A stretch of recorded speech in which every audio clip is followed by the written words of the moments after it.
talking there? Sure thing. So, you have to, before you speak, please give us your name and address. my name's Christopher Barna. Last name B as in Bravo, A-R-N-A. I live at 505 Locust Street here in Leechburg. Okay. I appreciate you guys taking the time out and allowing us the opportunity to do this. This is my first time being here and doing this. I had this big, long, factual speech that I've been going over ever since last week that, I heard about this masking our children again. I'm not here to bring science to the table. I know nobody wants to really hear about what I have to say or my opinion, just as much as you're entitled to. I'm basically here because I'm against it. I'm basically here because my 5-year-old daughter and my 10-year-old son that attend this school do not have a voice. It has come to my acknowledgement that our superintendent had made, and I don't mean to call you out, miss, I'm not, no disrespect, was made a comment to one of our parents that had reached out to me that she's unable to be here this evening, that the kids last year didn't have a problem with it. Well, I think I'll speak on behalf of a lot of these people that are sitting here with me that our kids aren't able to make their own choices. That's why we're in place. I made it a special point to be here to voice my opinion, not to throw them out there. But Dr. Keebler knows me very well. When it comes down to an issue with my children, I'm front and center here, no matter what. I will not ask questions. I will be as aggressive as I possibly can, first and foremost, and I mean that with the utmost respect. But when it comes down to my kids, they're not able to voice themselves. They're not able to tell, my son coming to me last night and asking me, Dad, why do I have to do this? And me trying to just really give him an explanation on why. I really don't have one. We can sit here and talk about science. We can sit here and talk about facts. There's 500 kids in the United States that have died from COVID. Although all deaths are unfortunate, that doesn't really seem something that we should be masking all of our kids. To my understanding, the school has a say-so in this. The parents have a say-so in this. We pay these taxes. I pay my taxes. I'm a law-abiding citizen. I'm a hard worker. That's all I do. I take care of my family, first and foremost.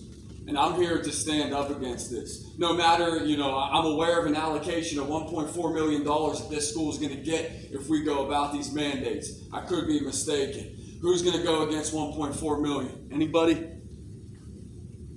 Nobody. You know what I mean? That's a lot of money.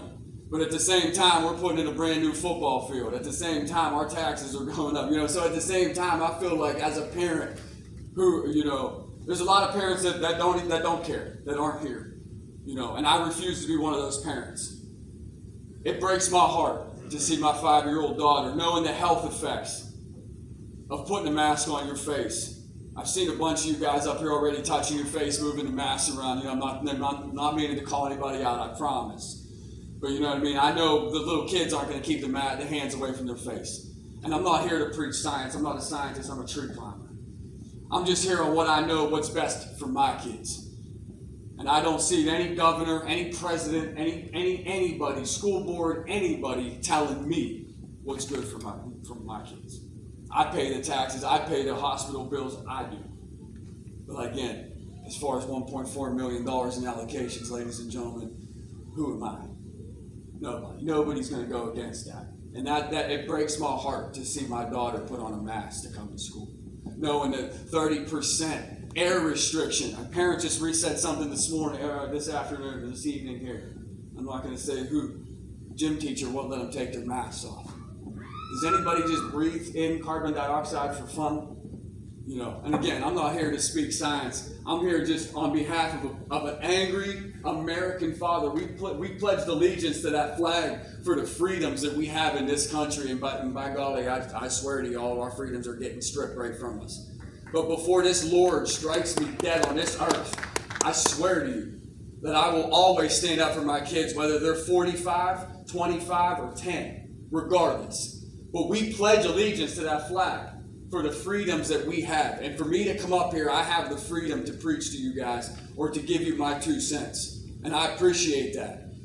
But realistically, where are we? We're pledging allegiance to a flag for freedom, but we're having them stripped right from underneath us with our kids. These are our kids. These kids, they don't understand these face masks, learning. You guys are teachers, I'm not. But I tell you what, I teach my kids as well. And I teach my kids how to be stand-up, respectable people.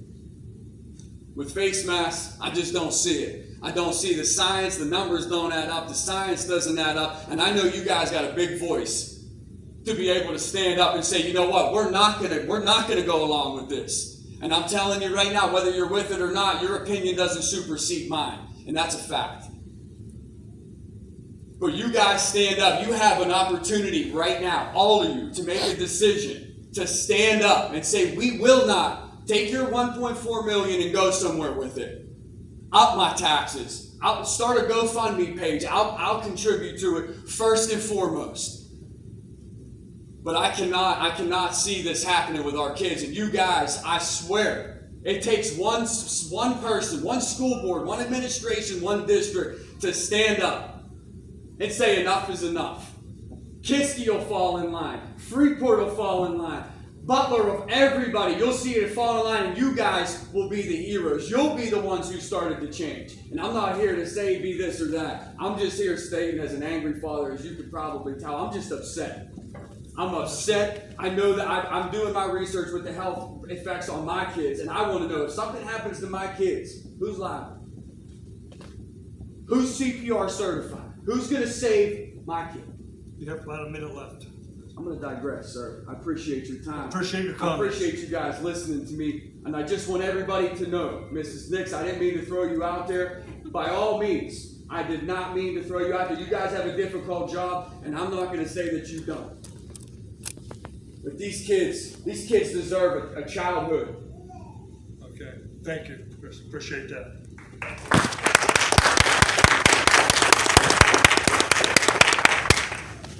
Next on the agenda is Jeremy Smell.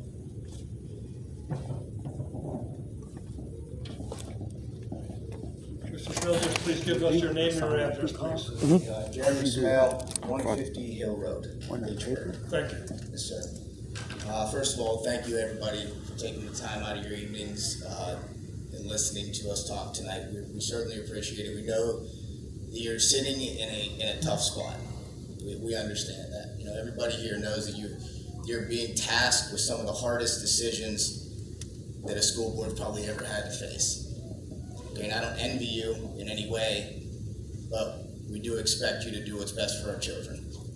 I am a father of 3, a Christian, a retired teacher of 15 plus years, a local business owner, a supervisor, a local government official in Gilpin Township. I pay over $45,000 in school taxes to this district alone, just this district.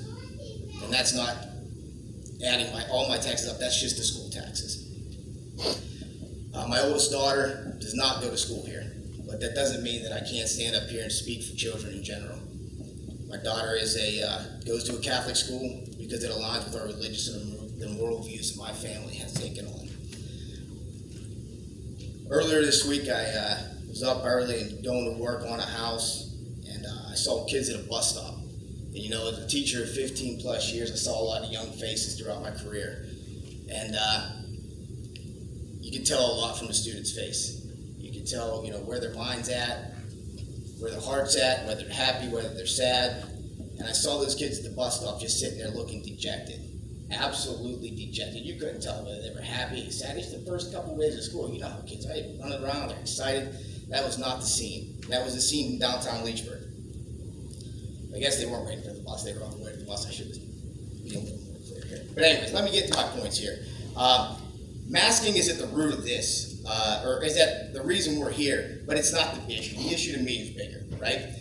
So some of my concerns, I've got 3 of them. Loss of local control if we comply to the Department of Health mandate. Okay, local government is at the foundation of our country. It's at the foundation of this Commonwealth. The interpretation and the amplification of the Department of Health mandate by our board or by our school, and the retention of parent choice. Those are the 3 topics I'd like to quickly discuss. So loss of local control. What's happened so far? June 10th, we voted as a Commonwealth to strip our governor of the powers of the emergency orders, right? Schools were then told that COVID safety plans and decisions regarding masks would be made at the local level.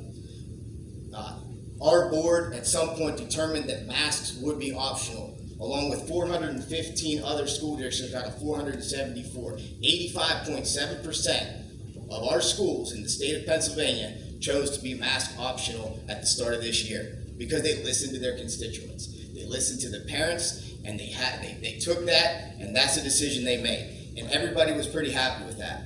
August 25th, Governor Wolf's attempts to have our legislator pass mask mandates legislation. What do? They shut them down. Because again, that's what the people want. 831, the Secretary of Health, a lawyer, not a medical expert, a lawyer, enacts an old health order completely unrelated to COVID-19 to make Governor Wolf's mandate stick and put you guys in the bind that you're in now. Okay? They're dangling this over you, they're holding it in front of you, they're telling you they're going to strip you of sovereign immunity, they're going to take your commission, which is bullshit, excuse my language, but it is. Okay? We can't be held hostage and be forced to say, we're going to give you money, and then we're going to tell you how to spend it and what you can do with it, and that you're going to be stripped of your commission for caring for children and doing what your parents want. Okay? And that you guys as school board members are going to be held liable for that. That's overreach by a long shot. Okay? That's an understatement. And that's what the issue is here. So what if we comply, right? What happens? We set a dangerous precedent.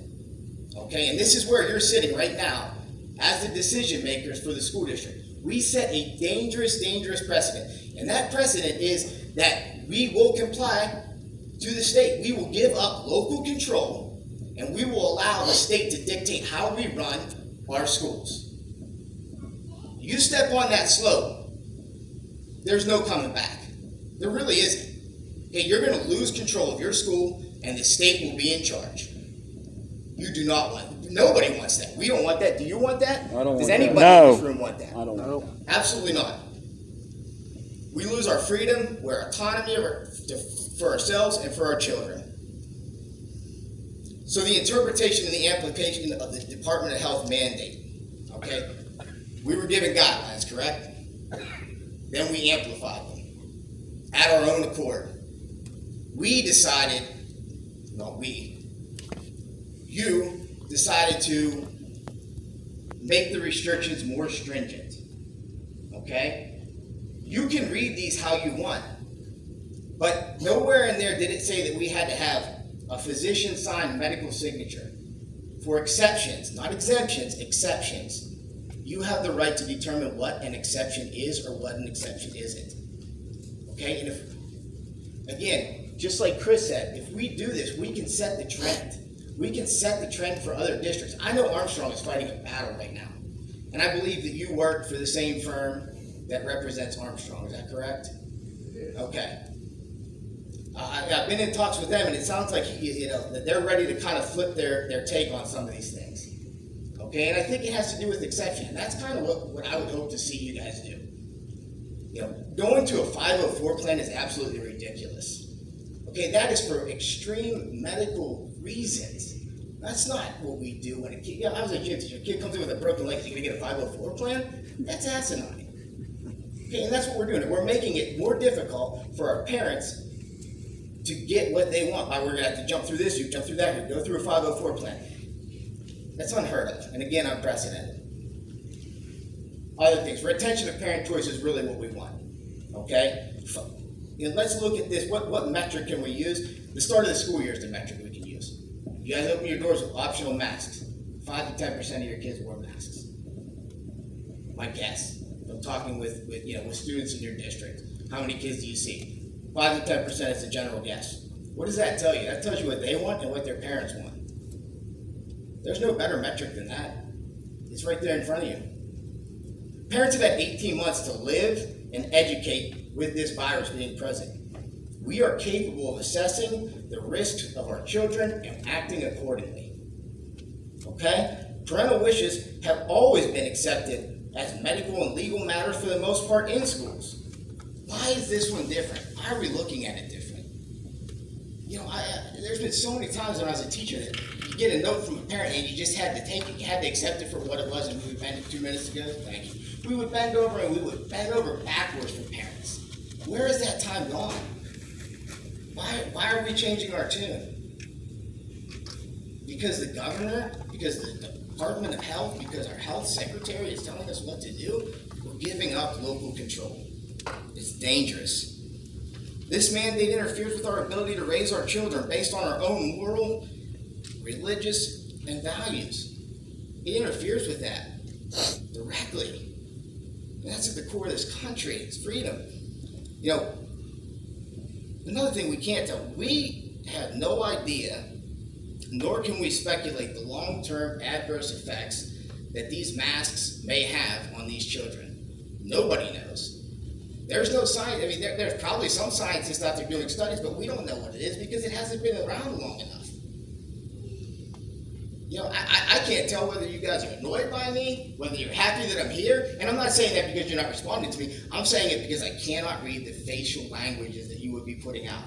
I can read a little bit of your body language, but I don't know. I don't know if you're like, hey man, this guy's onto something, let's change the world, or I wish you would just shut the hell up and get out of here. Yeah, right. You know, we just,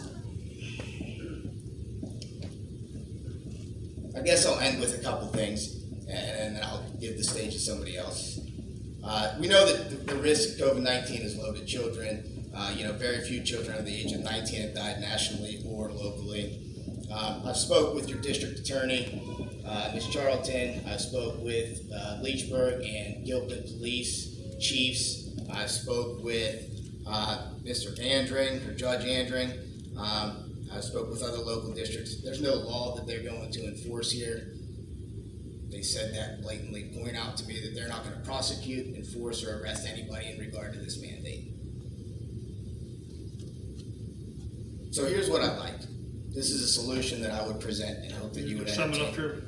What's that? Can I have 30 more seconds? Go ahead. And then I will sum it up here and I will be out of here, I promise. Good job. So, a solution that I present, which I think is a reasonable one. I think that the school board needs to develop and vote on our own policy regarding masking that loosely adheres to the Department of Health mandate. Okay? I know it exists and I know we have to abide by it by some ways. Okay? But we have the opportunity to interpret that how we want. And we should develop our own policy so that we're not going by the state. That's what we always do. Policy should reflect the concerns of the parents. It needs to address parent and student choice. It needs to accept exceptions from parents as it's currently stated in the mandate now. It needs to place a definitive timeline, which I think is key. We have to have a timeline. Okay, we can't leave it open-ended as the mandate states where it goes on indefinitely. And the last thing I'll say is, look, in your heart, do you really believe it's your responsibility to cover the face of someone else's child against their wishes? 100%. Thank you for your time. 100%. Hey, nice, nice. Thank you. Okay, next we have Jamie Bernasconi. Again, Jamie, please give us your name and address, please. Jamie Bernasconi. I live at 447 Washington Avenue, Leechburg. These two gentlemen, I agree with 99% of what they said, so I will be brief. I am a frontline home care worker in Armstrong County, so I have been in masked for since the beginning of this, 8 hours a day plus. So I have a 5-year-old daughter who just started kindergarten. So I feel that I need to be her advocate. So we're all here this evening first and foremost because we love our children, because we can agree that our children look up to us for guidance, for reassurance, for love. We are here because we as parents owe it to our children to take a stand against mandatory masking. We are our children's frontline advocates. We need to show them strength through our actions. We need to show them that it's our right to voice our beliefs and concerns and opinions.